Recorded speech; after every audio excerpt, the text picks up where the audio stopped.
tenemos como invitados a dos doctores de neurología, el doctor Omar Cárdenas y el doctor Fernando Cortés. Vamos a darles espacio para que nos den su plática y al finalizar checamos las preguntas y vamos a platicar un ratito con ellos. Gracias, doctora Cristina, si quiere comenzar. Hola, buenas noches, Judy. Gracias por la invitación. Y vamos a empezar.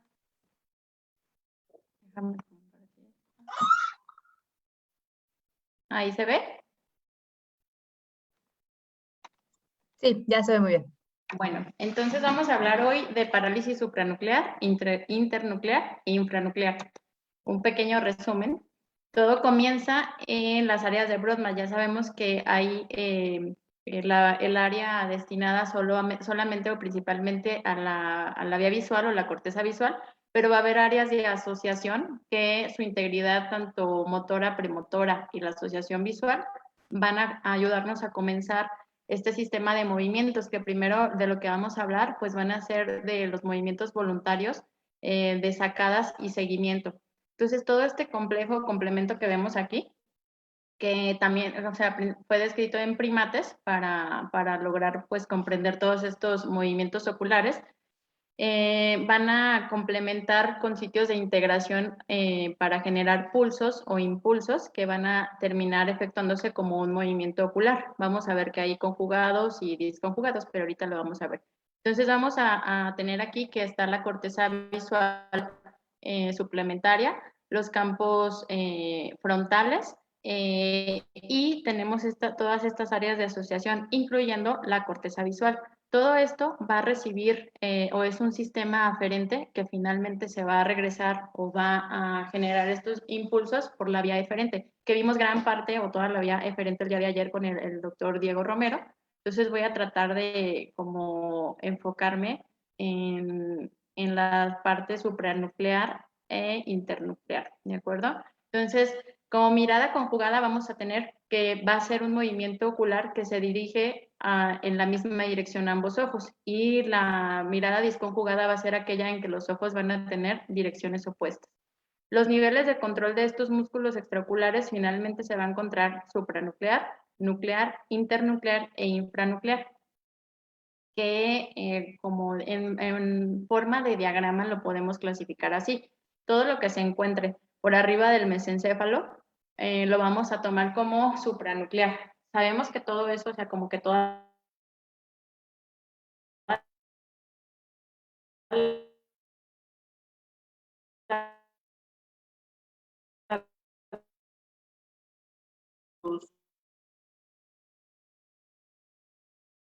encéfalo, el puente y el bulbo.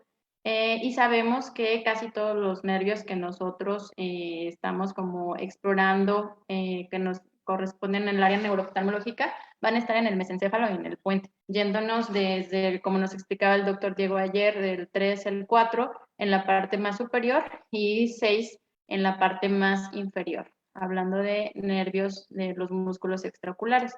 En estas funciones de la mirada, de la aferencia supranuclear o la integración supranuclear, el principal objetivo es que nos ayude a percibir un entorno y a mantenerlo en nuestro punto foveal, que es el de mayor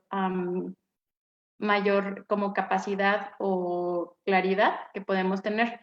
Va a haber impulsos o movimientos que se van a formar por reflejos vestibulares o reflejos oculovestibulares. Después van a venir los optocinéticos para finalmente obtener fijación visual, y para mantenerla va a haber en la fase rápida del nistagmo el seguimiento para percibir estos objetos en movimiento, las sacadas para rastrear estos objetos en movimiento, y las vergencias, que son movimientos disconjugados, ya que las vergencias son movimientos contrarios de los ojos. Si yo quiero converger, van a tener una mirada encontrada ambos ojos, y si hacemos divergencia, se van a dirigir también a direcciones contrarias.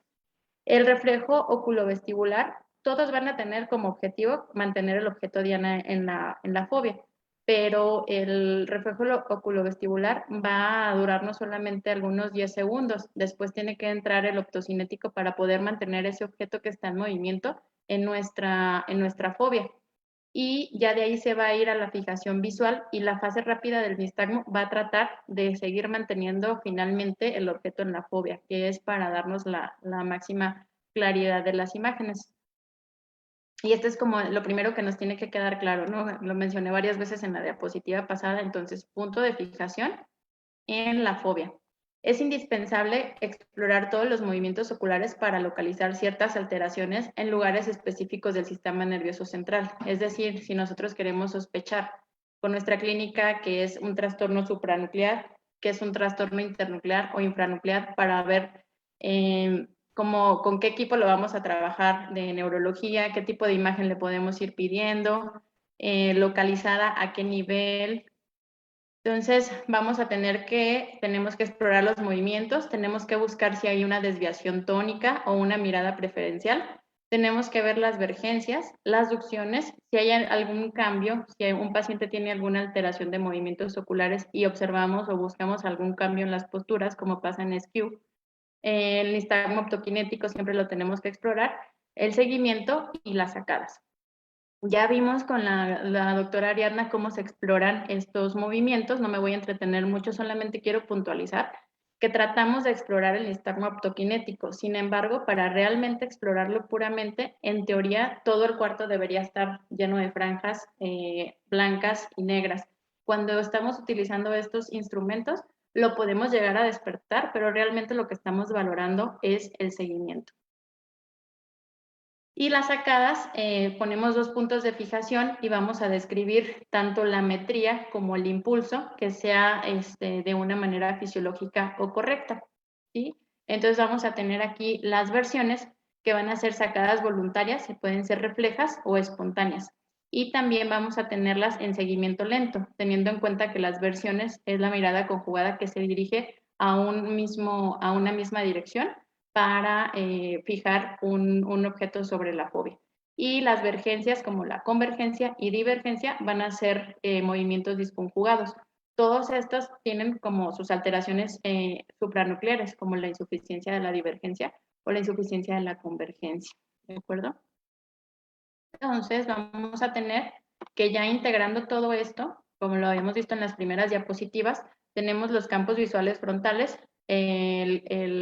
la parte primaria de asociación y de asociación de la vía visual, y esto va a enviar impulsos a los ganglios basales y al colículo superior. Y aquí también pueden enviar a los lámina cuadrigémina y de ahí a las del fascículo longitudinal medial, formación reticular paramediana pontina, los núcleos de los nervios craneales y finalmente hacer su fase efectora en la parte más periférica de estos nervios craneales.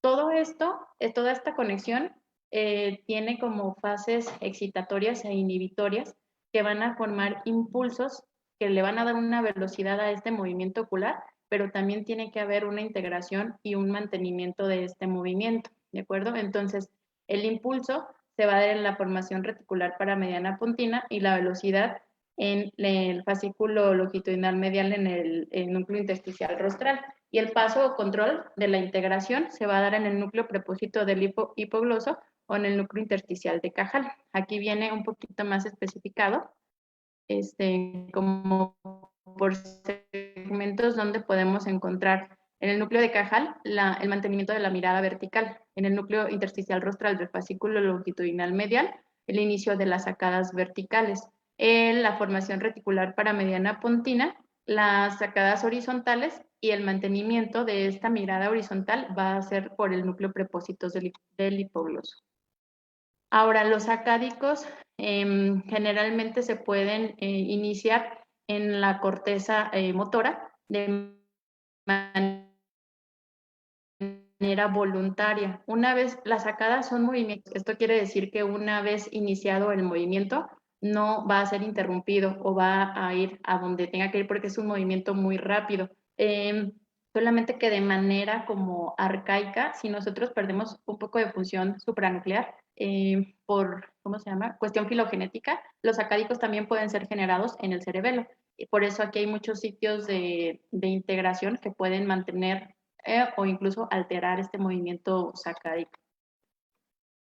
¿Qué estructuras pueden tener alguna implicación del cerebelo con estas alteraciones? En la parte del nistagmo no me voy a enfocar mucho, ya que mi compañero y amigo Jorge va a hablar de eso.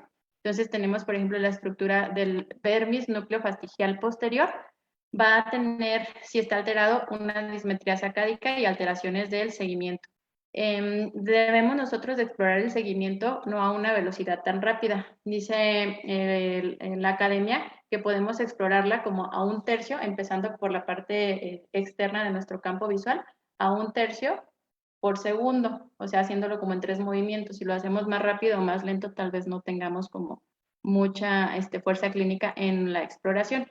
El flóculo y el paraflóculo pueden tener alteraciones del reflejo oculovestibular, pueden generarnos nistagmos como downbeat, y el nódulo y úvula central pueden tener alteraciones también del reflejo oculovestibular. La segunda como característica que quisiera que nos quedara en mente es que las alteraciones supranucleares generalmente van a ser simétricas, generalmente no van a tener diplopia porque son simétricas y conjugadas. Los movimientos oculocefálicos van a estar respetados y eso lo podemos hacer como una comprobación.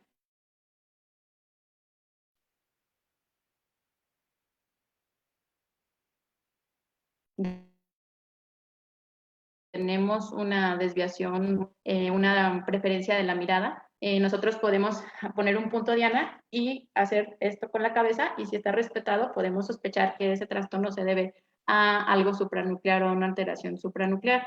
También si las alteraciones están en el inicio de las sacadas, que sea una apraxia ocular, por ejemplo, vamos a sospechar que sea algo supranuclear porque es algo voluntario. ¿Qué regiones tienen que ver con esto? Regiones premotoras y motoras de la corteza frontal y parietal, del cerebelo, ganglios basales, tubérculos cuadrigéminos superiores, tálamo e integradores nerviosos y núcleos vestibulares. ¿Qué afecciones podemos encontrar en una alteración supranuclear? Del nistagmo optoquinético, que casi siempre va a estar dado por el parieto occipital de ese mismo lado, disfunción sacádica, apraxia oculomotora, parálisis y preferencia de la mirada, disfunción del seguimiento lento, trastornos de la vergencia y desviaciones tónicas de los ojos. Y nada más para recordar, por ejemplo, quise ejemplificar en esta ilustración una alteración en la corteza. Por ejemplo, imaginemos que este paciente tiene una isquemia en el lado izquierdo. La lesión va a estar señalada por la desviación de la mirada. Los campos frontales van a generar fuerza tónica. Si los dos campos frontales me sirven, por eso puedo ver al frente y mantener derechita mi mirada. Si este campo frontal no me sirve, entonces mi mirada, este campo frontal le va a ganar y mi mirada se va a desviar a ese sitio, o sea, al sitio de que tengo lesionado, ¿sí? Por eso esta mirada está dirigida viendo al sitio de la lesión, por ejemplo, en un EBC isquémico.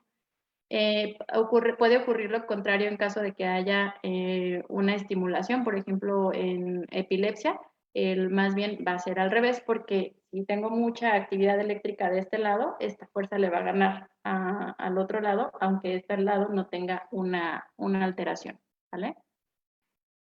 Y bueno, otra cosa que se me hace interesante siempre es que si nosotros tuviéramos todos nuestros impulsos apagados, nuestra mirada tiende a diverger. Entonces, sin actividad nerviosa, nuestros ejes visuales, también por la forma de nuestras órbitas, suelen tener leve a moderada divergencia. Por eso pienso que muchas de las alteraciones oculomotoras cuando perdemos tono o las alteraciones sensoriales nos dan una exotropia o exoforia. Esto nada más es resumen, porque todo esto, la velocidad en la formación reticular paramediana pontina, el núcleo prepósito del hipoglosso, el intersticial rostral del fascículo longitudinal medial y el intersticial rostral de Cajal, van a tener una vía efectora común. Sabemos que la mirada, como regla general, a ver, lo tengo, ¿no? La mirada vertical va a estar en el fascículo longitudinal medial y el centro de la mirada horizontal en la formación reticular paramediana pontina, que eso siempre es como una pregunta de examen, ¿no? En la residencia. Y los generadores, aparte de nuestros movimientos lineales, tanto verticales como horizontales, también van a tener una conexión o una influencia de los núcleos vestibulares que vienen también estimulados por el sáculo y el utrículo o por los otolitos también que se encuentran en esta área. Entonces, algunos van a dirigir los movimientos angulares y otros las aceleraciones lineales que vienen del sáculo y del utrículo, que también van a tener conexiones a los núcleos vestibulares y que van a efectuar como cargas inhibitorias o excitatorias para que podamos voltear a un lado y a otro. Entonces, va a ser la señal como sigue. Va a ser la corteza, folículo superior, formación reticular para mediana puntina, se da el impulso del mantenimiento, va a llegar al núcleo del abducens y va a haber dos grupos de células, el que está en el homolateral y el contralateral que finalmente se va a integrar hacia el fascículo longitudinal medial. Finalmente, el fascículo longitudinal medial, que hemos visto ya varias ilustraciones de él, nos va a comunicar el núcleo del abducens con el recto medial contralateral, ¿de acuerdo? Entonces, por eso ahorita vamos a ver qué alteración clínica vamos a tener. Si se fijan, no es una vía que sea transversal, es una vía que está a lo largo del tallo cerebral, comenzando desde el mesencéfalo y conectando los núcleos del tercero, del sexto y del cuarto. Por eso cuando tenemos una oftalmoplegia internuclear, también podemos tener alteraciones en la mirada vertical. Y como ya les había dicho, el mesencéfalo va a ser el centro de la mirada vertical y con el fascículo longitudinal medial y el de la mirada horizontal, la formación reticular para mediana puntina. Y estas son las alteraciones sacádicas que podemos tener, que pueden ser intrusiones sacádicas, que pueden ser oscilaciones macrosacádicas o dismetría.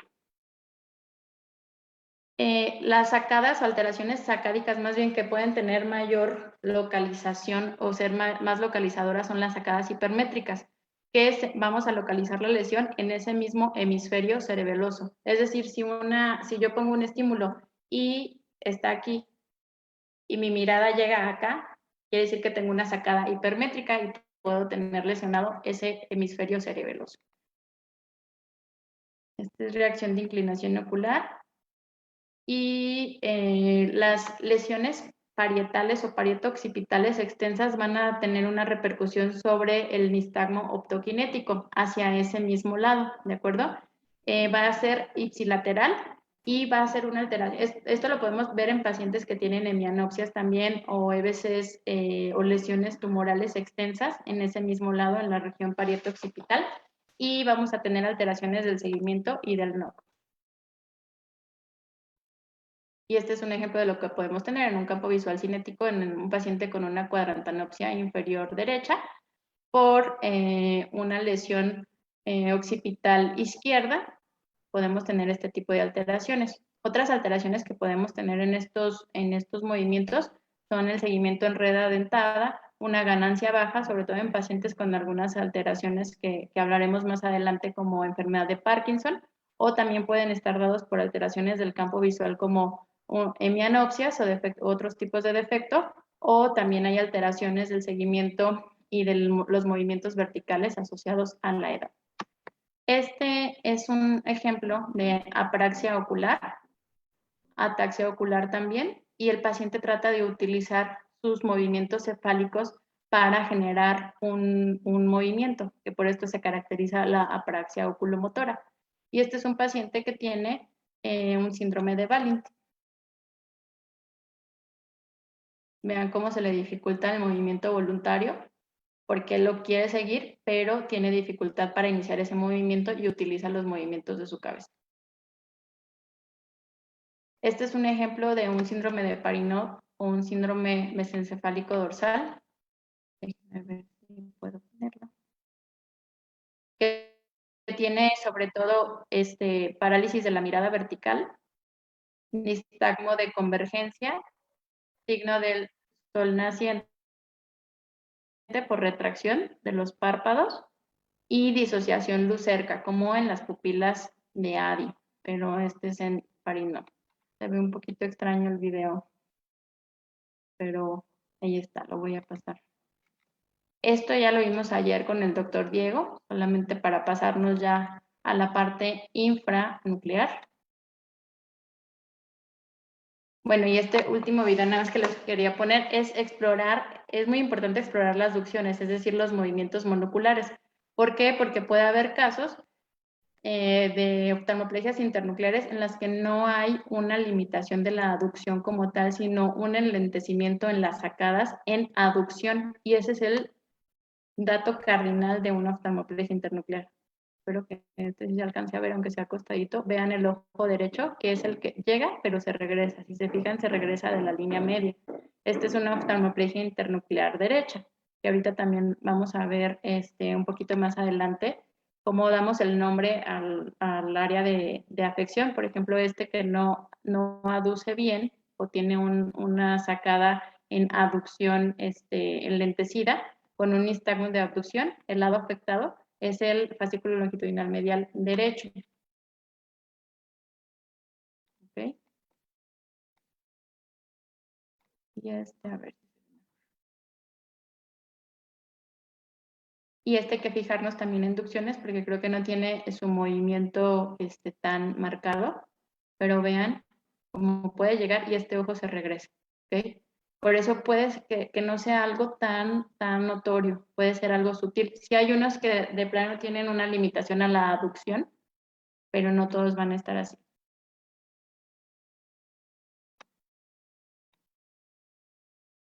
Y bueno, hay quienes dicen, ¿por qué algunos sí tienen exotropia de los que tienen oftalmoplegia internuclear o un huevino y otros no? Entonces, hay como dos teorías. Una, que haya pequeños grupos subnúcleos de neuronas del recto medial incrustadas en el fascículo longitudinal medial, que es precisamente como los que comunican el fascículo longitudinal medial. Y la otra es que el paciente haya tenido ya una exoforia o tenga una tendencia a una exodesviación y simplemente se la descompensa, como es este caso. Que nada más vamos a ver el video, de silenciarlo. Limitación a la aducción del ojo izquierdo y limitación a la aducción del ojo derecho, ¿de acuerdo? Y los globos oculares se encuentran con una exodesviación bastante importante.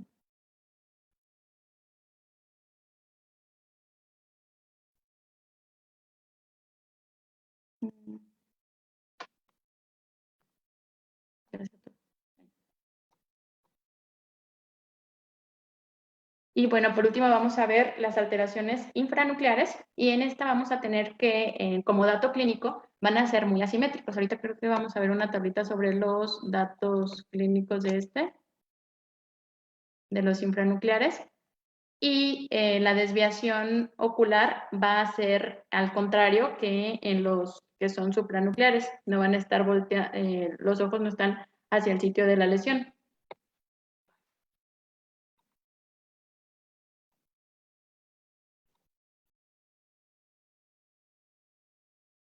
Déjenme ver porque no puedo pasar.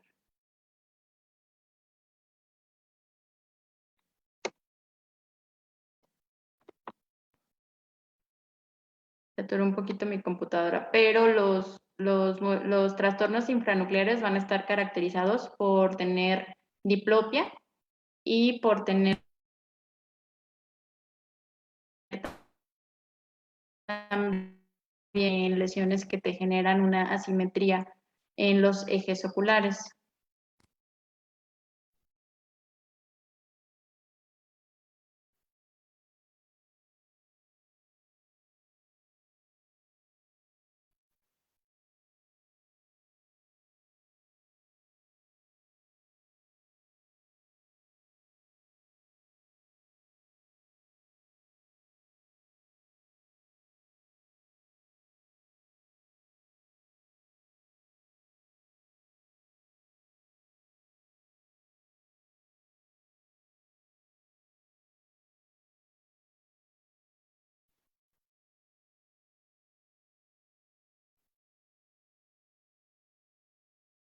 ¿Me están escuchando?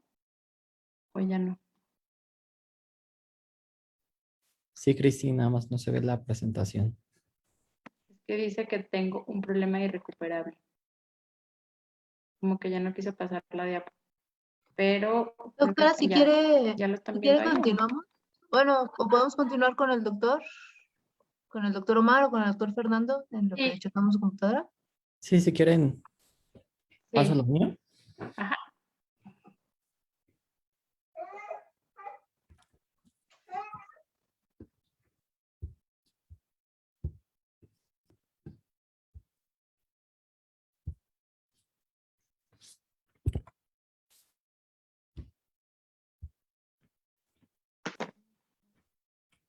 Ahí ya se ve la presentación.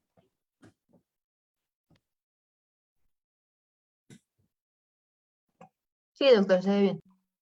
Bien, muchas gracias por la invitación a la doctora Cristina y en general a la sociedad. Yo soy el doctor Omar Cárdenas, soy neurólogo y especialista en enfermedades neurodegenerativas y trastornos del movimiento.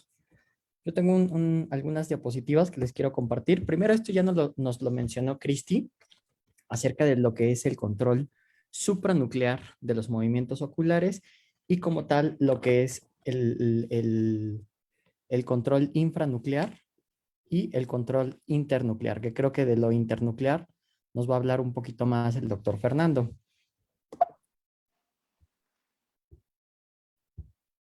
Bien, en relación a las sacadas horizontales, es importante conocer la anatomía y cómo se forman las sacadas, porque nos va a ayudar a conocer qué alteraciones vamos a encontrar cuando tenemos una alteración supranuclear, que es la que más frecuente veo yo, por ejemplo, ¿no? Las sacadas horizontales tienen un impulso contralateral que inicia en las áreas corticales, en el área frontal primaria, en el área frontal suplementaria y obviamente en la corteza prefrontal dorsolateral, ¿no? Principalmente en el área 8 de Brodmann. La vía de las sacadas horizontales decusa por la vía frontomesencefálica y se decusa a nivel de los folículos inferiores. Posteriormente llega a lo que es la formación reticular para mediana pontina contralateral una vez decusada y las sacadas se continúan por la vía del sexto nervio craneal ipsilateral y vía fascículo longitudinal medial. Hay una conexión con el tercero contralateral y continúa, ¿no? Es como se forman las sacadas horizontales. Las verticales, ¿qué es lo que pasa? Que el impulso, cuando nosotros tenemos una sacada vertical, es bilateral. El impulso inicia bilateral también en las áreas corticales frontales, sobre todo las áreas 8, y esta continúa vía los núcleos de la base para llegar a lo que es el área pretectal, que es el centro de la mirada vertical, como ya lo comentó la doctora Cristina, y pasa al mismo tiempo a los terceros ipsilateral para hacer lo que es el movimiento vertical, ¿no? Y por lo general vamos a tener paresia únicamente en lesiones bilaterales. ¿Qué pasa con el seguimiento? El seguimiento, cuando nosotros evaluamos el seguimiento, evidentemente el paciente está viendo el objeto que se mueve, ¿no? Entonces, el impulso inicia en la retina y se va directamente a lo que es la vía visual, a la corteza visual primaria, en las áreas 17, 18 y 19, principalmente 19 de Brodmann, y posteriormente, sin decusar, llega a la formación reticular para mediana pontina de ese mismo lado y hay un efecto mediante los sextos nervios craneales ipsilaterales y vía fascículo longitudinal medial con el tercero contralateral para hacer el seguimiento hacia los lados. En el seguimiento vertical, ¿qué es lo que pasa? Igual que como sucede en las sacadas, tenemos un impulso bilateral, pero debido a que es seguimiento, el paciente sigue viendo el objeto, pues también inicia en la retina y se va directamente a lo que es la vía visual, a la corteza visual primaria, ¿no? Llega a lo que es el área pretectal, que es el centro de la mirada vertical, y pasa bilateralmente a los terceros, ipsilateral de manera bilateral. Todo lo que está en color negro va a corresponder a neurona motora superior y lo que está en color rojo va a corresponder ya a las eferencias como tales de la neurona motora inferior. ¿Y qué sucede con los optocinéticos? Los optocinéticos es una vía que es bastante larga, que su propósito es regresar los ojos a una posición original y visualizar un objeto nuevo dentro de lo que es el campo visual. El impulso es contralateral a donde sigue el movimiento, es vía retina, vía visual, hacia lo que es la corteza visual, y el impulso en este caso es hacia la corteza frontal, pero vía lóbulo parietal.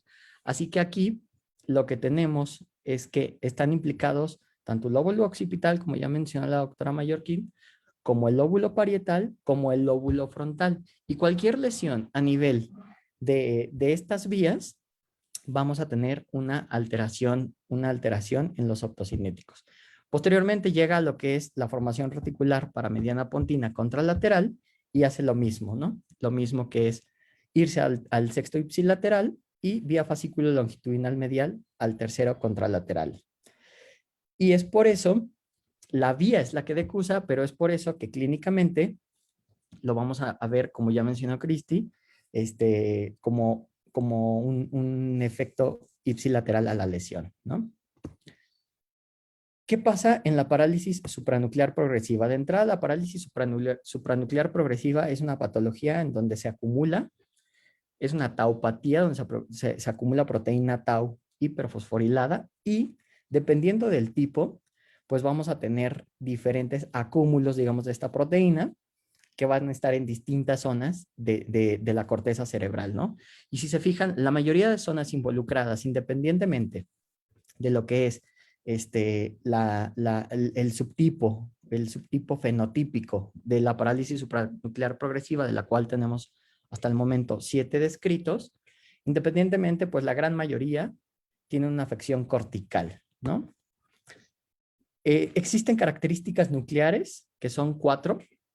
Una de ellas es la disfunción oculomotora y las 3 que no me voy a meter para nada, las 3 que también forman partes de las características nucleares, ¿no? Pero nos vamos a enfocar en las primeras, las que son las disfunciones oculomotoras.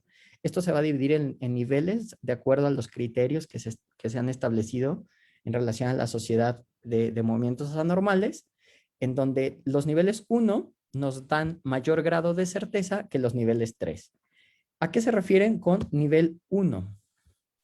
En el nivel 1 tenemos una parálisis supranuclear vertical. Hay una limitación en el rango de la mirada vertical que es mayor que en la horizontal. Aquí se está evaluando lo que es el seguimiento vertical.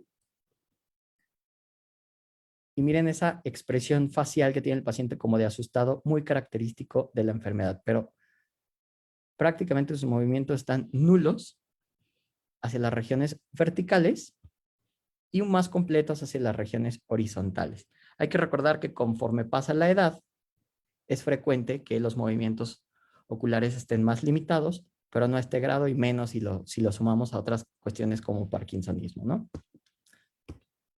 Otra de las cuestiones, ¿cómo sabemos y cómo nos damos cuenta, cómo podemos estar seguros que la parálisis que tiene nuestro paciente es supranuclear? Porque sus reflejos oculocefálicos los hace normales. Recordemos que de manera general, el reflejo oculocefálico pues se va a formar en lo que es el tallo cerebral y aquí es donde se encuentran los núcleos de los nervios craneales y ya no podríamos hablar de algo supranuclear, ¿no? Entonces, cuando tenemos un reflejo oculocefálico conservado, decimos que el problema va a ser supranuclear. El O2, el siguiente nivel de certeza, lo tenemos en la velocidad lenta de las sacadas verticales.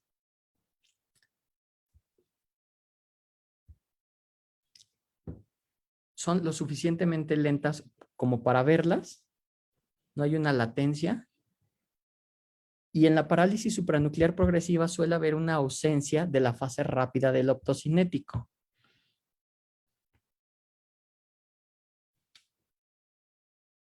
Ahorita pasamos al siguiente video donde les muestro esto de la ausencia de la fase rápida del reflejo optocinético, pero miren cómo son sus sus sacadas, bastante lentas. Y esto es lo que les comentaba. Estos son los optocinéticos en un paciente con parálisis supranuclear progresiva. Estos son verticales. Y miren los horizontales. Como no existe esta fase rápida. Y recuerden que cuando tenemos una alteración, como en el caso de la parálisis supranuclear progresiva, ya sea a nivel occipital, parietal o frontal, que en la parálisis supranuclear progresiva es muy parietal, pues podemos tener estas alteraciones, ¿no? Y el O3, el nivel de certeza O3, que es el menor en relación al peso, que pueden tener son las intrusiones de onda cuadrada, que son rápidas, involuntarias en fijación, y que tienen un desplazamiento horizontal, y que regresan a la fijación tras 200 a 300 milisegundos. Pero por lo general las consideramos en parálisis supranuclear progresivas, presentes y patológicas cuando presenta más de 10 por minuto. Y otra de las cuestiones que nos da un O3 en nivel de certeza para catalogar a un paciente con parálisis supranuclear es precisamente la apraxia palpebral o la apraxia ocular. En este caso es apraxia palpebral, pero los pacientes también pueden tener una apraxia ocular, ¿no? Recordar que una apraxia es algo que el paciente tenía previamente aprendido y que ya no lo puede realizar. Y bueno, en realidad en la enfermedad de Parkinson sucede algo muy similar en el sentido de que también hay acúmulo de proteínas. En este caso no es una taupatía, en la enfermedad de Parkinson es una alfa-sinucleinopatía, lo que se acumula es alfa-sinucleína, no proteína tau, y que también tiene una fase presintomática y una fase sintomática, ¿no? Y que conforme avanzan las fases, van afectándose distintas zonas, entre ellas lo que es los núcleos de los nervios craneales y también lo que es la corteza cerebral. Y en general, aquí tenemos una tabla en donde vemos la enfermedad de Parkinson como tal en la primera columna, después algunas enfermedades de Parkinson que son genéticas, como el PARC1, el 2, el 6, el 9. Después tenemos enfermedad de Gaucher, por ejemplo, o algunas envias que son neurodegeneración con acúmulo de hierro en el cerebro. Y que en todas estas vamos a tener alteraciones en las sacadas horizontales, sobre todo en la precisión, por ejemplo, en la enfermedad de Parkinson, no tanto así en la latencia o en la velocidad. En las sacadas verticales, igual la velocidad en Parkinson no suele estar tan afectada, así ni como la latencia, y las antisacadas, ¿no? Que por lo general van a tener variaciones y que van a ser distintas en los distintos parkinsonismos, y que nos pueden ayudar a distinguirlos, ¿no? Por ejemplo, en la enfermedad de Huntington, que también pues está caracterizada principalmente por Corea, el seguimiento suele ser más lento de lo normal. Aquí estoy evaluando sacadas, perdón. Esta es en la primera consulta, vean la velocidad de las sacadas que tiene. Y esto va avanzando. Incluso en la escala en la que nosotros evaluamos la enfermedad de Huntington, viene marcado que se evalúe la velocidad de la sacada y como tal el retardo en el inicio de la sacada, ¿no? Es parte importante. Y esta, por ejemplo, es la misma paciente. Disculpen el video porque lo grabó un residente, pero esta es cerca de 6 meses después y ya no le di la misma puntuación a la velocidad de las sacadas y al inicio como tal de las sacadas, que está un poquito más retardado después de que se le da una orden. Y esto va avanzando conforme avanza la enfermedad.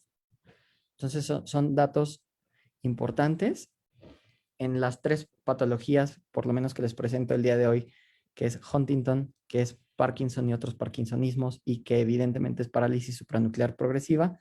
La principal alteración en las sacadas y en el seguimiento, pues van a ser en la cuestión supranuclear. Y eso es mi aportación.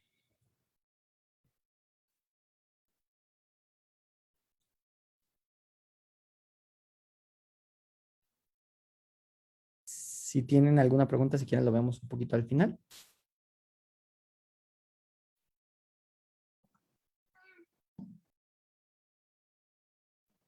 Muchas gracias, doctor Omar. Si quieren, continuamos con el doctor Fernando Cortés. Me parece que ya se había corregido el problema de la doctora Cristina. No sé si quiera ella terminar o, bueno, como gusten. Ah, ok, doctora Cristina, ¿ya está conectada? No sé, podríamos... nada más voy a poner la última diapositiva, si se puede, de las alteraciones infranucleares. Ok, de acuerdo. Y ya si se atora, continuamos con el doctor Fernando.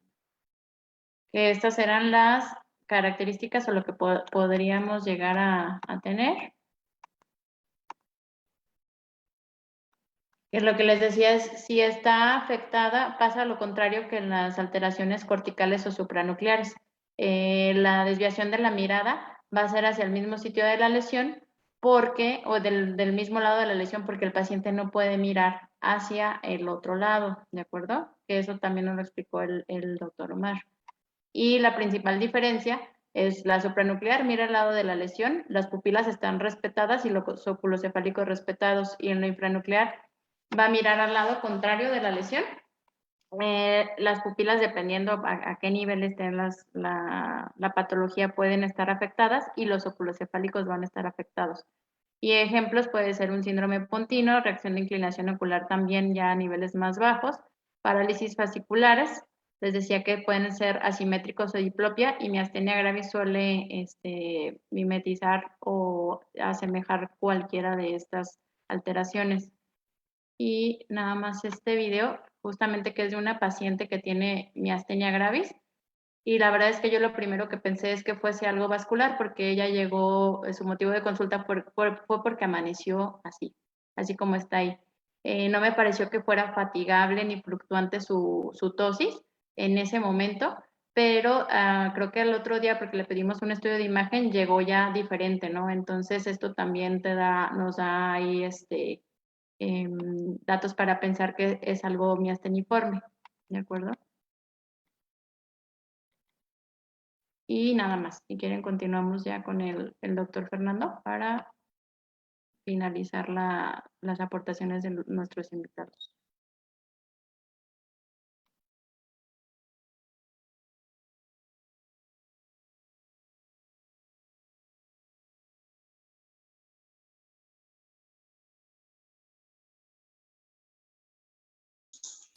¿Se ve bien la pantalla?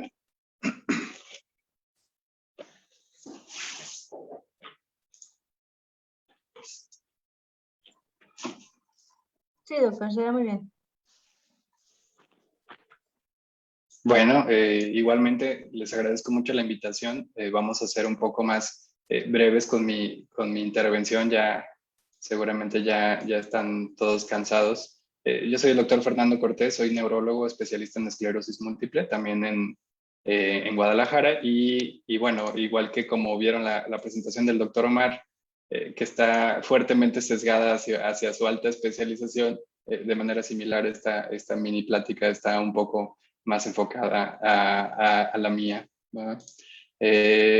Como nos comentaba la doctora Cristina, es común que las oftalmoplegias internucleares puedan ocasionar una apariencia de parálisis que puede ser confusa de evaluar. Un síndrome importante es la oftalmoplegia internuclear bilateral o Webino, Walled Eye Bilateral Internuclear Ophthalmoplegia, que nos puede ocasionar esta exotropia de ambos ojos, pero con el característico nistagmo sin que el paciente pueda pasar de la línea media en ambos lados.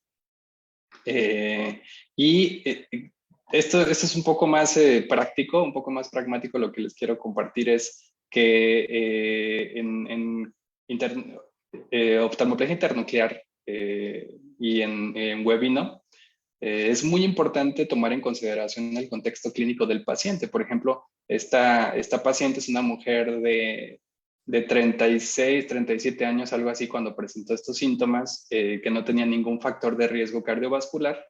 Y bueno, aunque este síndrome puede verse frecuentemente en alteraciones vasculares, también es frecuente en alteraciones inflamatorias, ¿no? Esta es la resonancia magnética de la misma paciente, donde vemos una lesión en el mesencéfalo muy medial, que nos afecta pues, el fascículo, la porción rostral del fascículo longitudinal medial de manera bilateral, ¿no? Lo que nos ocasiona este fenómeno de exotropia y ese nistagmo característico.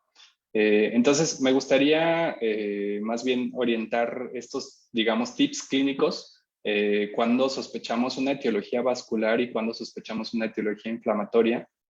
Pues sabemos que este mismo cuadro clínico en un contexto de una persona de edad mayor, digamos arriba de 50, 55 años, y sobre todo si tiene factores de riesgo cardiovascular, diabetes, hipertensión, tabaquismo y antecedentes cardiovasculares en la familia, y que tengan una instauración súbita, sobre todo eso, la mayoría de los pacientes con alteraciones vasculares despiertan así, ya despiertan con la afectación, y en algunas otras ocasiones pueden presentarla durante el transcurso del día. Y por el contrario, pues en etiologías inflamatorias, los pacientes habitualmente tienen una edad menor. Por ejemplo, los pacientes con patologías inmunomediadas suelen tener entre 20 y 40 años, que habitualmente no tienen factores de riesgo cardiovasculares, mucho más común en mujeres, que sabemos que casi todas las enfermedades inmunomediadas son más comunes en mujeres. Y pues que el cuadro clínico característico es agudo con progresión, ¿no? Estos pacientes presentan los síntomas y pueden empeorar en el transcurso de varios días hasta que se estabilizan, y después, si no hacemos nada, de todos modos, habitualmente suelen mejorar solitos. Para, digamos, ¿qué debemos hacer en caso de que sospechemos alguna de las patologías? Si queremos sacarle provecho a las resonancias magnéticas que vayamos a solicitar, sabemos que, bueno, de entrada la localización que estamos sospechando es fosa posterior, ¿no? Tallo cerebral principalmente, y en ese contexto una tomografía de cráneo nos es pues de utilidad nula por los artefactos asociados a la misma. Entonces, pues prácticamente siempre nos vamos a ir directo a la resonancia magnética. Y cuando sospechemos una etiología vascular por estas características, pues les recomendaría que soliciten unas secuencias apropiadas para la misma. Esto es importante porque cuando en una solicitud ponemos resonancia magnética de encéfalo, por ejemplo, o de cráneo, pues nos van a hacer la secuencia que tengan por default. Y puede ser que nos sirva o puede ser que no nos sirva tanto. Cuando nosotros especificamos las secuencias que necesitamos, esos estudios nos pueden ser de mucho mayor provecho. Digamos, lo que les recomendaría en etiologías vasculares es siempre incluir su secuencia de difusión con ADC para ayudarnos a distinguir si tiene algún fenómeno vascular reciente. La secuencia T2 FLAIR, esto que dice aquí 3D, las secuencias 3D son secuencias que se adquieren con muy poco espacio de separación entre los cortes, y que son cortes isométricos. Básicamente es una adquisición de imágenes que tienen cubitos de 1 milímetro, ¿no? Los cortes miden 1 por 1 por 1 milímetro habitualmente, y esto nos permite que podamos obtener imágenes muy finas y que podamos hacer reconstrucciones de la imagen y estar bien seguros de dónde está la lesión. Eso nos va a dar mucha tranquilidad. También esto, incluso si ustedes no la interpretan, pues eso también le da mucho apoyo al radiólogo, que si de entrada no solicitó una secuencia 3D y le hicieron los cortes convencionales, que suelen ser a 5 milímetros, pues muy probablemente ya se han de haber brincado la lesión. Por ejemplo, la de esta paciente, 5 milímetros tranquilamente se pueden haber brincado la lesión y ni darse cuenta que ahí estaba. Entonces, esta secuencia es bastante importante. En caso de etiología vascular también conviene solicitar, si no quieren utilizar medio de contraste, que yo creo que no es necesario habitualmente, a menos de que sospechen un aneurisma, pueden pedir una secuencia que se llama tiempo de vuelo, time of flight, y esto permite hacer una reconstrucción arterial sin contraste. Secuencias de susceptibilidad magnética como ecogradiente o así tal cual susceptibilidad magnética permiten también distinguir alteraciones hemorrágicas, lo cual pues, también técnicamente una hemorragia podría ocasionarnos síntomas similares si está bien localizada.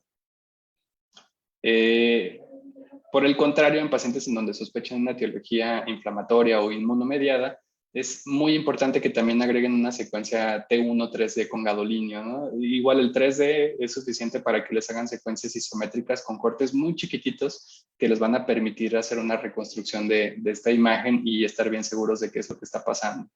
¿No? Esta sobre todo es importante no solo por la localización de esta lesión. Por ejemplo, esta paciente, aquí si alcanzan a ver, solamente se ve esta imagen en el centro del tallo, en el mesencéfalo, pero en cortes más altos, esta paciente cumplió criterios diagnósticos de esclerosis múltiple, ¿no? Entonces, el contraste nos va a ayudar para localizar cicatrices nuevas.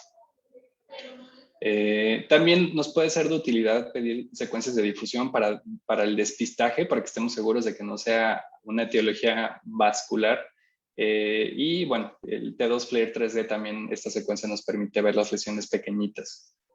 Algo que particularmente la doctora Cristina me pidió que enfatizara es una pequeña orientación acerca de cómo se ven las lesiones en resonancia magnética en distintas enfermedades. Y como principios generales, quiero comentarles que no todas las manchitas blancas que vemos en la resonancia son esclerosis múltiple. De hecho, la mayoría de las cicatrices o de las lesiones hiperintensas que vean en un paciente, en una resonancia magnética de un paciente, se llaman anormalidades en sustancia blanca y habitualmente son lesiones inespecíficas que con la edad pueden presentarse hasta en todas las personas, ¿no? Adultos mayores que les hagan una resonancia siempre van a tener manchitas blancas y aunque es menos común, también pacientes jóvenes pueden presentarlo, sobre todo cuando tienen migraña. Es muy común que tengan este tipo de lesiones y también hay una lista muy larga de otras etiologías que pueden ocasionarlas. Entonces, hay que tomar en cuenta que lesiones hiperintensas en resonancia magnética no significa esclerosis múltiple. Y aunque esto puede parecer un poco más complejo, la esclerosis múltiple y otras enfermedades inmunomediadas tienen una firma muy distintiva, ¿no? En este caso, si se fijan, todas estas lesiones están separadas de la materia gris, respetan las fibras sub-U, son pequeñas y se acumulan, están confluyendo entre ellas. Pero en ningún momento tocan la corteza cerebral, están respetando bien el borde de los ventrículos, no son lesiones perpendiculares a los mismos. Entonces, ninguna de estas lesiones, por ejemplo, en este caso, ninguna de estas lesiones es característica de una enfermedad desmielinizante. Como les platicaba, las enfermedades desmielinizantes tienen una firma muy característica porque suelen ubicarse las lesiones alrededor de tractos de vénulas, por donde pues las células de defensa se infiltran y ocasionan las lesiones típicas de la enfermedad.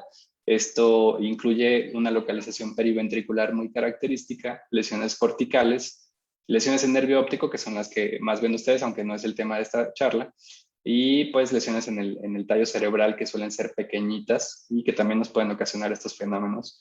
Y lesiones medulares que esas pues seguramente ustedes no las van a ver de entrada, pero es importante también saber que estas lesiones tienen estas características peculiares. La que yo les sugiero que siempre traten de buscar es esta lesión característica yuxtacortical o cortical.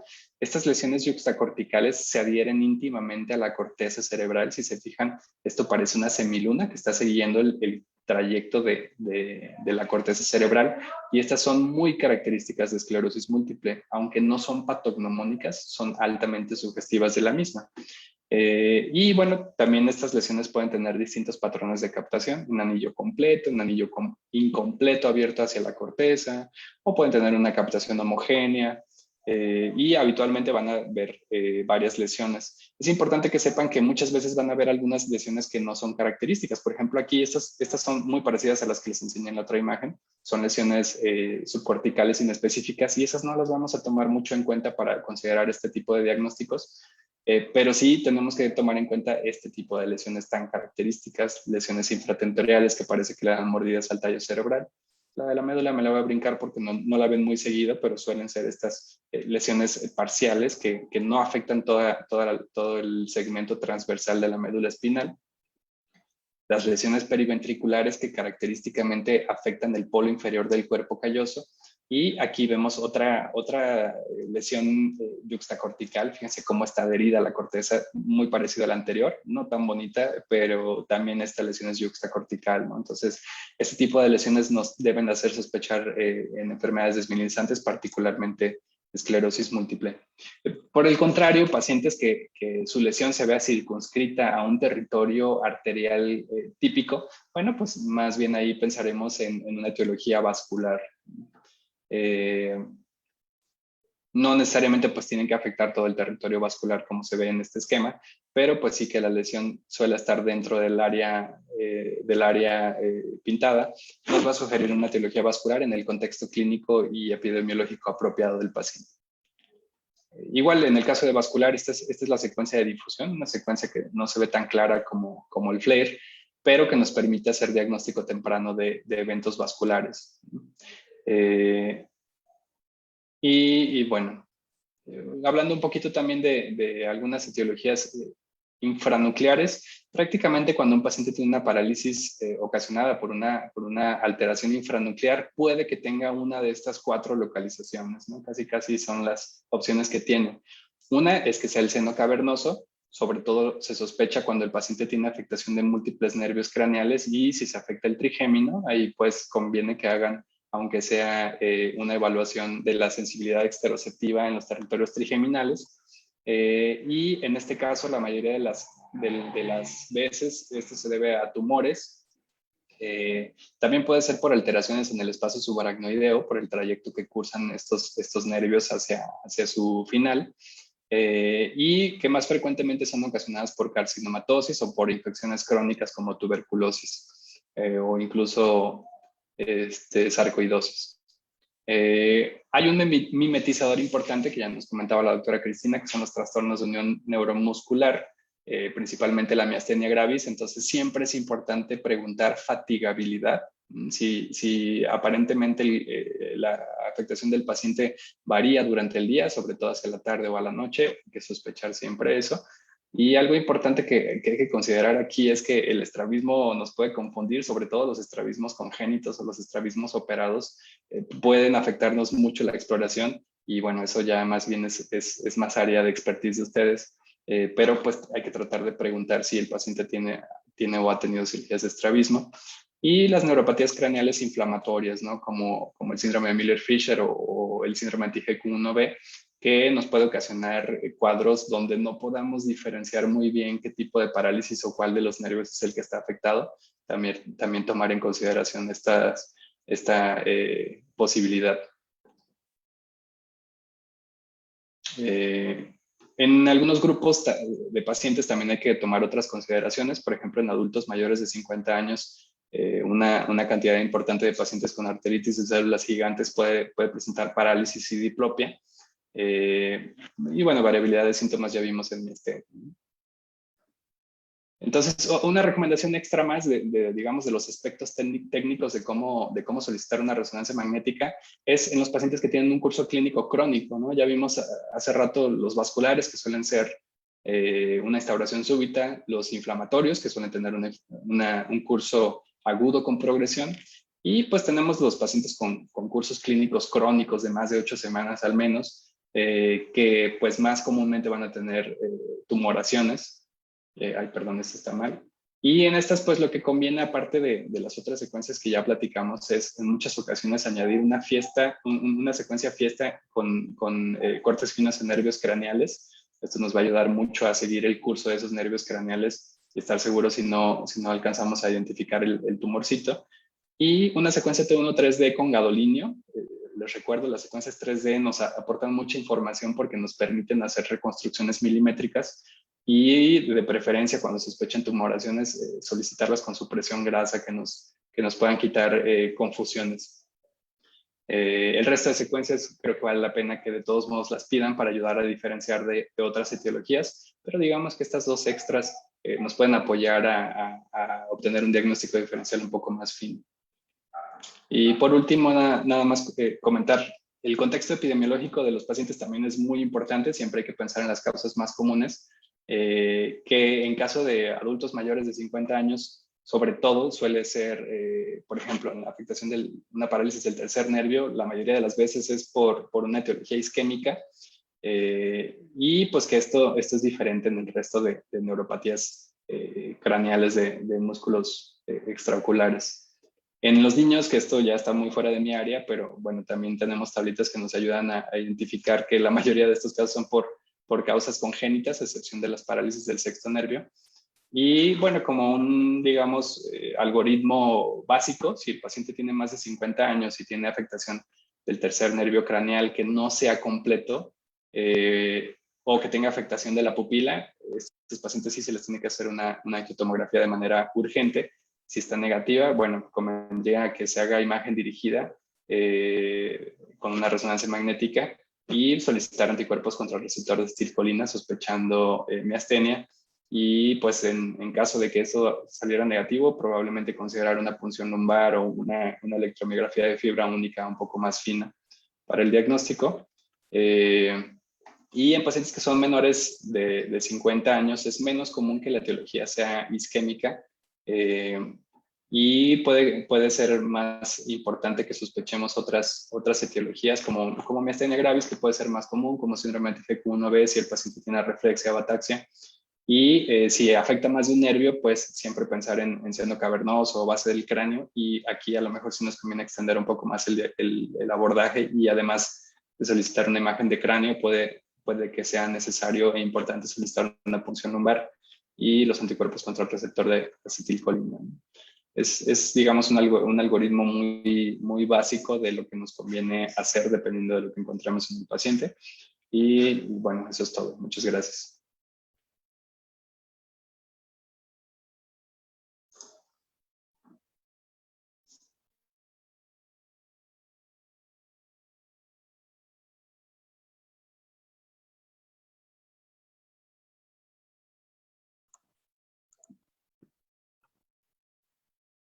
Muchas gracias, doctor Fernando. Creo que fue una excelente explicación sobre toda esta parte de los tips de las imágenes, que nos sirven mucho. Creo que muchos de nosotros estuvimos apuntando todos los tips que nos dio, porque es algo muy práctico lo que nos acaba de dar. Doctor Omar Cárdenas, también muchas gracias por su participación. No sé si se puede conectar la doctora Cristina. Hola. Listo, pues ya, muchas gracias por su la participación, doctora Cristina. No sé si alguien de los que estamos conectados tienen alguna pregunta, si gustan levantar la mano. El doctor José García, lo voy a poner para que se active su audio.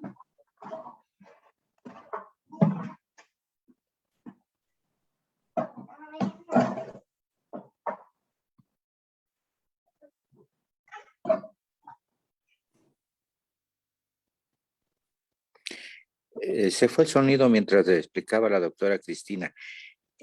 Brevemente, estaba diciendo cuándo eran supra, inter y infranucleares. ¿Lo podría repetir, por favor? Sí, doctor. Espero que me escuche ahorita. Generalmente, como algo muy también por puntos pequeñitos, lo supranuclear van a tener movimientos oculocefálicos respetados o reflejos oculocefálicos respetados. No van a tener diplopia los pacientes porque es una afección bastante simétrica y generalmente tiene que ver con movimientos voluntarios o sacádicos o el seguimiento o el nistagmo optoquinético también.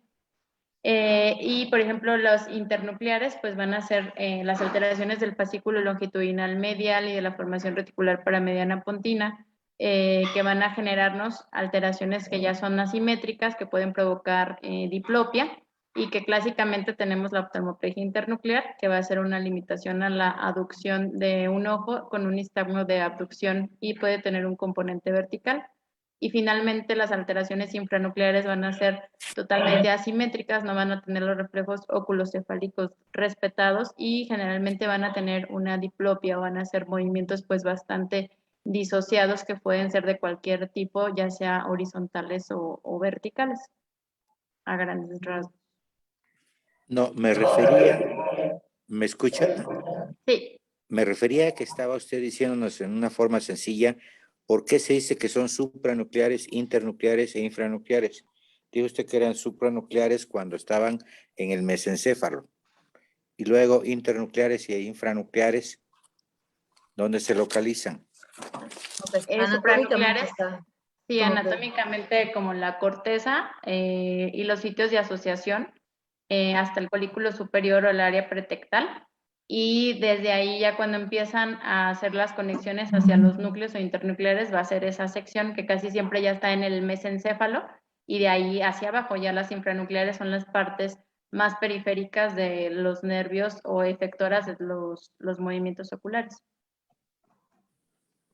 Gracias. Completando nada más lo que dice Cristi, o sea, así a grandes rasgos, todo lo que está, todo lo que está arriba de cualquier conexión con cualquiera de los nervios craneales se va a considerar supranuclear. Cuando la conexión es entre nervios craneales, de a manera general, pues va a ser internuclear. Y cuando el problema viene después de la aferencia de cada uno de los nervios craneales, es donde se va a considerar infranuclear, ¿no? Cuando ya pasaron todas las conexiones entre nervios craneales y lo que sigue es su eferencia hacia donde van a hacer su acción, ¿no? Muchas gracias, doctor Omar. Es una forma muy sencilla de ver. La doctora Karina de la Luz, le vamos a activar el audio.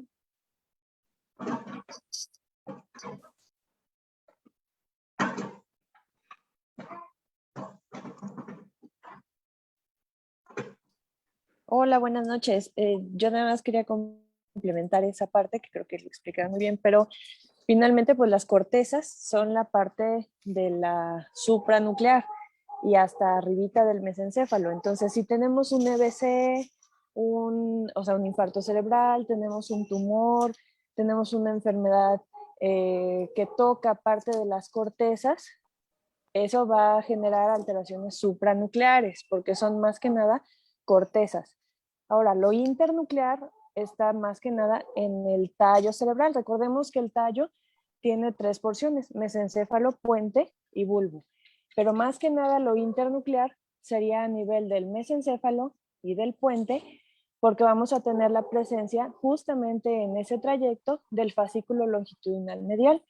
Y que si bien el fascículo longitudinal medial tiene camino incluso una porción que baja por las conexiones, por ejemplo, con los vestibulares, y tiene también la porción que asciende, pues generalmente entonces lo internuclear sería principalmente las reinas de las cuestiones internucleares, serían las famosas oftalmoplegias internucleares. Entonces, más que nada las vamos a ver en una cuestión de mesencéfalo o de puente, porque ahí vamos a encontrar esta conexión, pero no es nada más característico del fascículo longitudinal medial, pero como bien decía el doctor Omar Cárdenas, si tiene conexión entre otros nervios craneales y esto hace una conexión internuclear, también. Pero básicamente en lo que nos atañe al tema neurooftalmológico, pues las oftalmoplegias internucleares, de esa conexión del fascículo longitudinal que involucra el sexto con el tercero y también puede involucrar algunas condiciones como el skew, por ejemplo, pues podemos ver alteraciones internucleares, pero sobre todo es a nivel del tallo cerebral. Y todo lo infranuclear, a mí esto es lo que quiero dejar muy en claro, que lo infranuclear es, ya que sale el cablecito formado de cada uno de los nervios craneales, sale del tallo cerebral, porque recordemos que su origen real es en el tallo cerebral de los nervios craneales.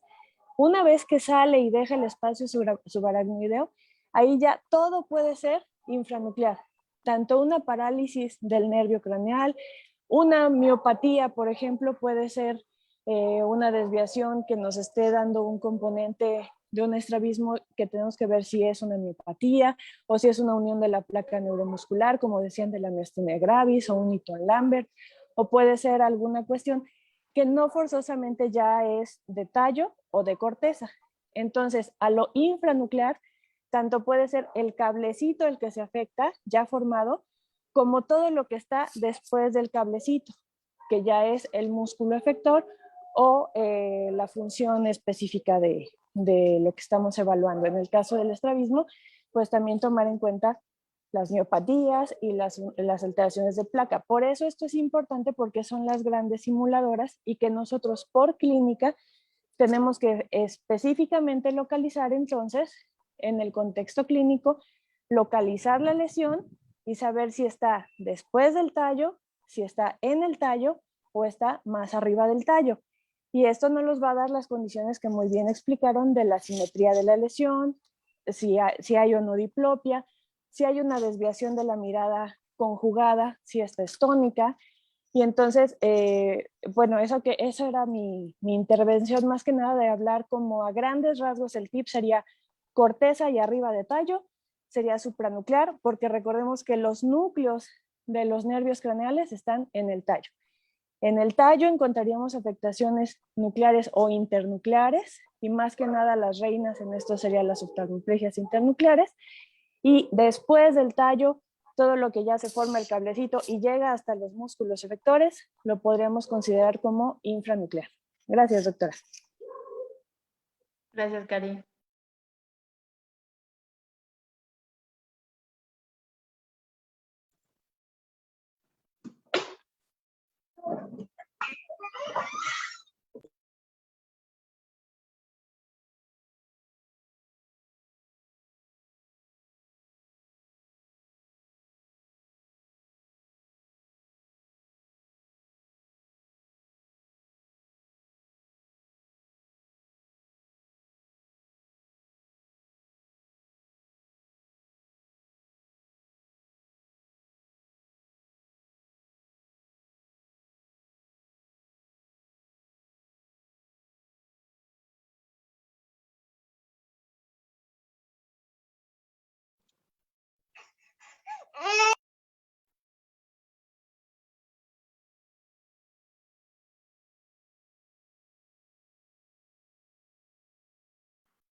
Doctora Daniela, buenas noches.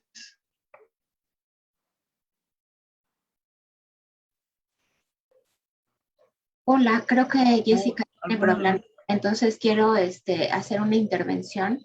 Aquí veo en el chat algunas preguntas en donde si por exploración se puede diferenciar entre una parálisis supranuclear, internuclear o infranuclear, por supuesto, y las características ya se mencionaron.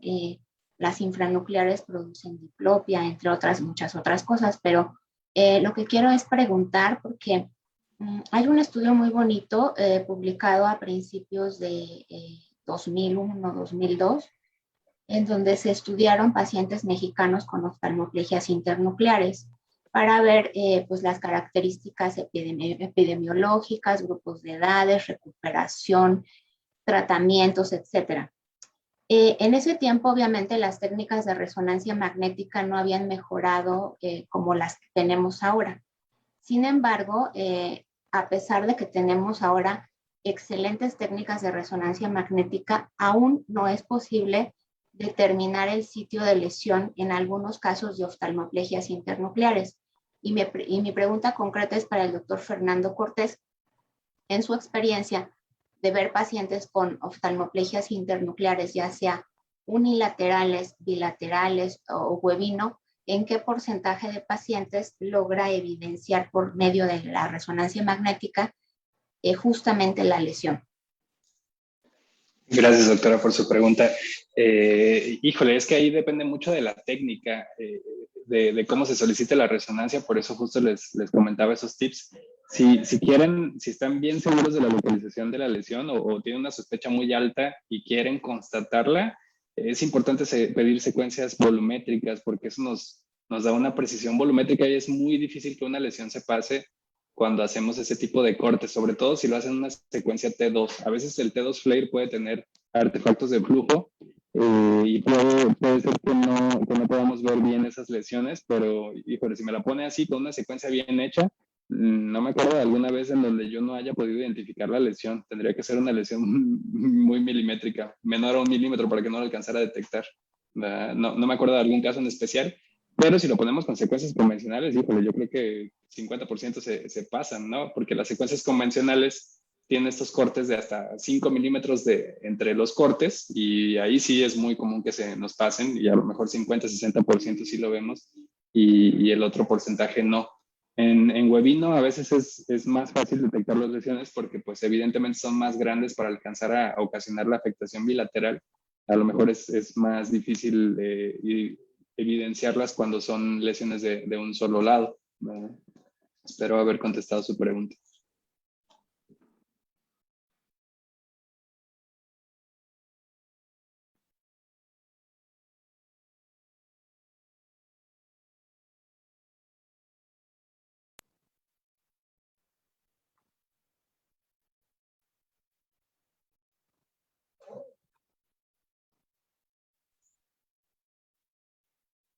Gracias, doctora. Creo que tenemos algún problema aquí con el audio. No me estaban escuchando, ¿verdad? Y creo que también con el video. Bueno, no sé si la doctora Tamar quiera agregar algo más, porque tiene levantada la mano, o si alguien más tiene alguna pregunta.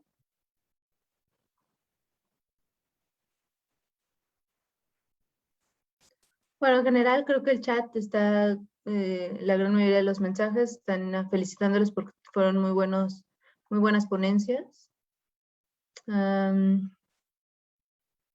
Aquí hay una pregunta que creo que el doctor Diego ya le ayudó a responderla.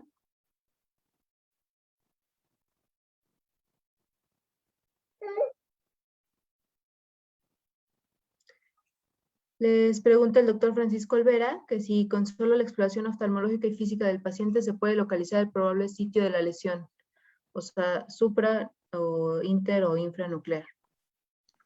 Sí, le respondió la pregunta a la doctora Tamar con las características clínicas. Aquí también el doctor Romero ya le había puesto que sí, digo, por si querían decir algún otro comentario.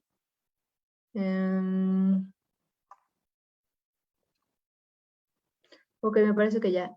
No hay ninguna otra pregunta en el chat. El doctor José García, no sé si se están quedando arriba las manos o si quiere volver a preguntar. Volvemos a activarle su audio, por favor.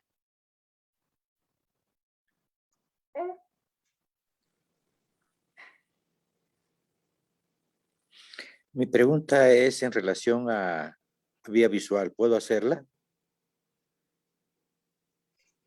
Por supuesto, doctor, claro que sí. Y ya que está la doctora Cristina y la doctora Tamar, estoy confundido. ¿Cuál es el orden de las neuronas en la vía visual?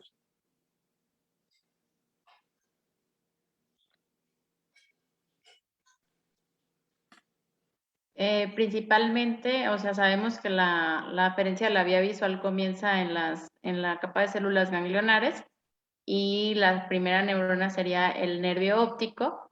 Si las queremos dividir en tres, a grandes rasgos podría ser el cuerpo geniculado lateral y finalmente la corteza cerebral. Hay quienes los dividen en 4 neuronas, pero esos son los principales como sitios de relevo, yéndose desde donde comienza la aferencia, que son las capas de la retina, hasta donde se va conduciendo la señal. A grandes rasgos, esa es la respuesta que le podría dar. En nuestra sesión de vías visuales vimos que la neurona de primer orden era el fotorreceptor, pero Harrington dice que la primera neurona es la célula bipolar y la segunda es la célula ganglionar, de segundo orden. Entonces estoy confundido cuántas neuronas en realidad intervienen en la vía visual y su orden. Generalmente se les da como pueden ser anatómicas o funcionales. La vía visual comienza en las células bipolares, de ahí se van a las células ganglionares y ya hacen su relevo ya en tercera y cuarta neurona a nivel del ganglio geniculado lateral y de la corteza cerebral. Entonces, ¿el fotorreceptor no cuenta como neurona? Pues funcionalmente da la aferencia, pero no es como un sitio de relevo. Nada más hay que tenerlo en cuenta, pues que hace obviamente la transducción química para que pueda ser la comunicación o transferencia de la imagen visual vía la vía visual. Bien. Gracias, doctora. ¿El doctor Diego Rodríguez De nada. quiere aportar algo? Si le podemos activar su micrófono.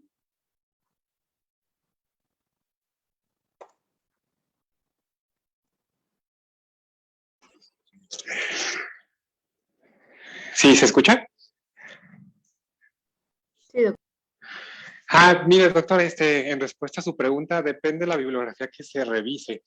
Hay autores que no consideran al fotorreceptor como una neurona por su origen, por su naturaleza en general y la conformación celular que tiene, pero en general sí toman la gran mayoría de autores y de bibliografía 4 órdenes de neurona y la primera es el fotorreceptor, pero va a depender de dónde lo lea. Pero a grandes rasgos sí se toman 4 órdenes, siendo fotorreceptor, bipolar, ganglionar y ya el relevo en el cuerpo geniculado lateral para el cuarto orden. Muchas gracias, doctor Diego Rodríguez.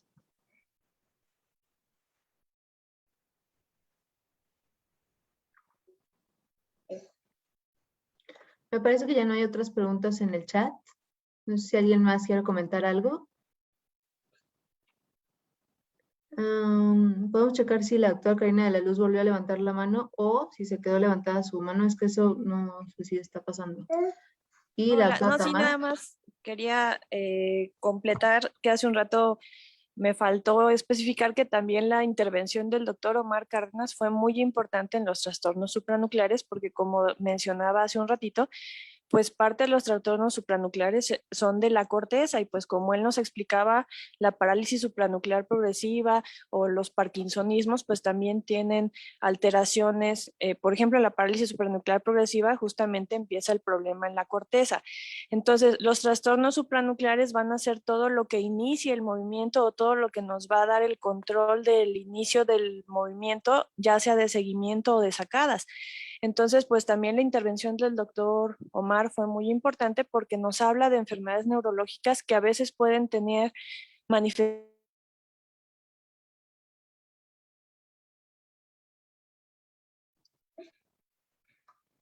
Ok, creo que se le fue el audio a la doctora Karina.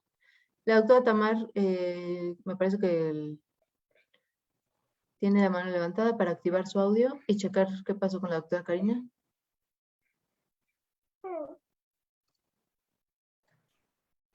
Hola, otra vez. Bueno, sí, respecto a las alteraciones supranucleares, a mí me gustaría enfatizar que el oftalmólogo puede ser el médico de contacto, de primer contacto con estos pacientes y de hecho somos interconsultados varias veces por alteraciones de la movilidad ocular vertical, sutiles, como el doctor mostró bien en sus videos, a pesar de que dice que los residentes no tomaron buenos videos, pero se demostró mucho de lo que vemos en estadios tanto tempranos como tardíos de estas alteraciones supranucleares. Entonces, un paciente que tiene alteraciones supranucleares puede consultar inicialmente, antes de iniciar con los síntomas parkinsónicos, al oftalmólogo y muchas veces les comento por mi experiencia, estos síntomas fueron demeritados, dijeron, no, pues ve 20/20, todo está bien, pero nunca se fijaron en estas alteraciones de la movilidad ocular, porque el oftalmólogo en general tiende a revisar solamente los movimientos oculares por seguimiento. Entonces, es muy importante revisar los movimientos sacádicos, la velocidad de los mismos, etcétera, y no se requieren grandes instrumentos para hacerlo. Y ahí podríamos encontrar datos muy característicos que en el video, los videos muy cortos que mostró el doctor Omar, pues se pudieron ejemplificar.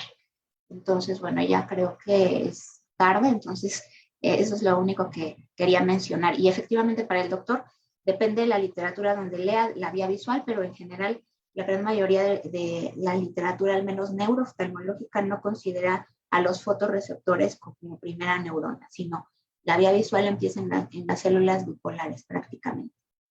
Gracias. Muchas gracias, doctora Tamar, por su respuesta. ¿El doctor José García quiere aportar algo más?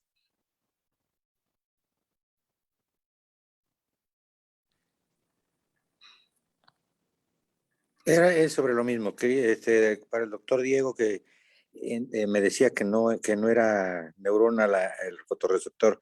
Entonces, ¿quedaría como neurona de primer orden la bipolar?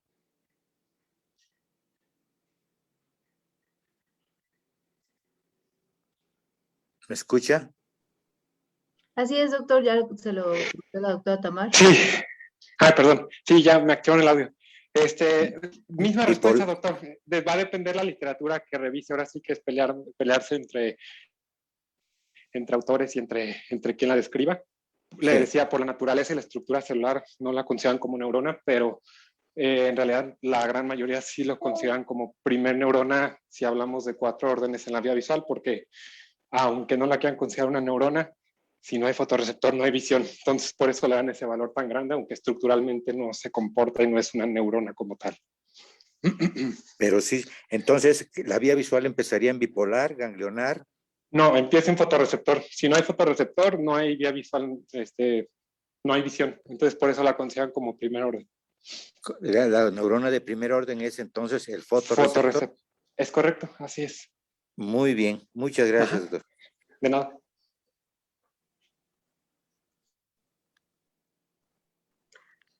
Pues muchas gracias a todos. Creo que tenemos ahí algún problemita con los audios que lo vamos a resolver para el día de mañana y con el video. Gracias a todos los que se conectaron. El día de mañana vamos a tener nuevamente una sesión a las 8 de la noche. Vamos a tener al doctor Jorge Cárdenas, que nos va a hablar sobre nistagmo. Va a estar muy interesante porque es un abordaje muy práctico. Gracias a todos. Buenas noches.